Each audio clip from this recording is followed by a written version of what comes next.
This is Mount Holyoke College in South Hadley, Massachusetts, one of America's leading colleges for women.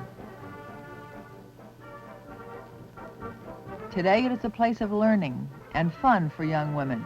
It has always been a place of learning, but once the atmosphere was different. During World War II, young women of the Navy and the Marine Corps, officer candidates, were crammed into one of its residence halls, as many as 8 sharing rooms designed for 2. Mount Holyoke was a place of beginnings for the first women ever commissioned by the Marine Corps. In 1968, the silver anniversary year of the Women Marines, the president of Mount Holyoke College, Dr. Richard Glenn Gattell, invited the Women Marines to revisit Mount Holyoke. And so we came back to renew our association with this place at which, for many of us, Marine Corps life began.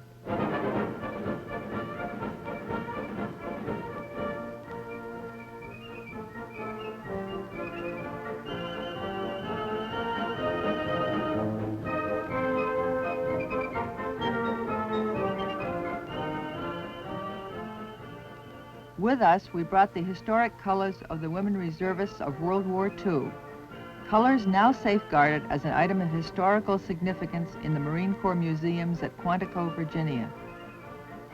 We also brought the Marine Band from Quantico to play our own March of the Women Marines.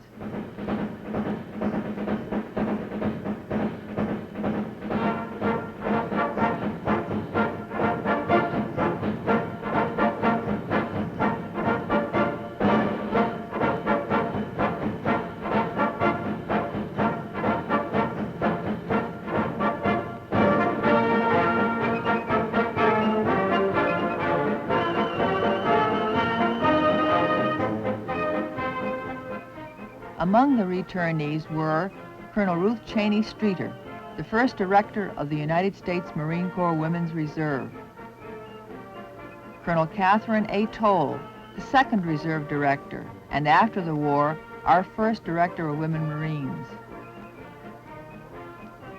Colonel Julia E. Hamblett, our third director.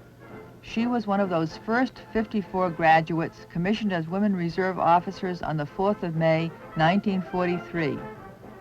Brigadier General E. Hunter Hurst, who, as a major, commanded the first women officer candidates at Holyoke, and I was there. I am Colonel Barbara J. Bishop, the woman officer privileged to direct the Women Marines during their 25th anniversary year. It was a real homecoming for me. I was a member of the second class of women officers commissioned from Mount Holyoke's campus. I had the honor of reading the Commandant's message to Mount Holyoke. The Commandant, General Leonard F. Chapman, United States Marine Corps, said, "On the occasion of the 25th anniversary of the Women Marines, the United States Marine Corps wishes to express appreciation for the cooperation and friendship of Mount Holyoke College, for its assistance and aid in establishing the first United States Marine Corps Women's Reserve Officer Training School on the college campus from 13 March 1943 until 29 June 1943.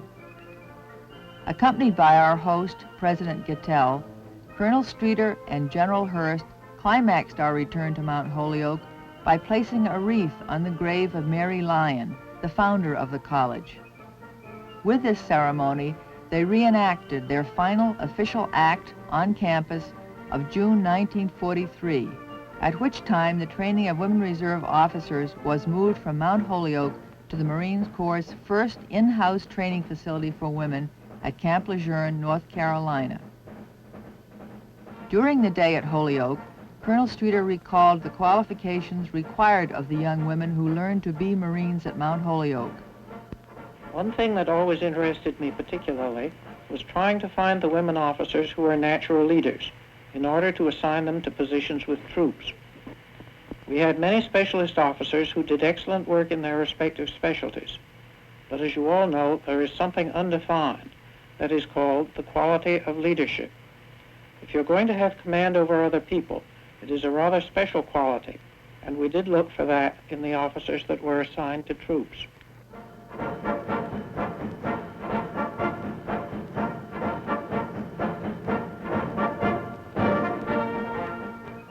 Today, we look for that same quality of leadership. Today, our women officers train in the college-like atmosphere of the Marine Corps' Development and Education Center at Quantico. And the traditions established at Mount Holyoke, the place of our beginnings, are still strong.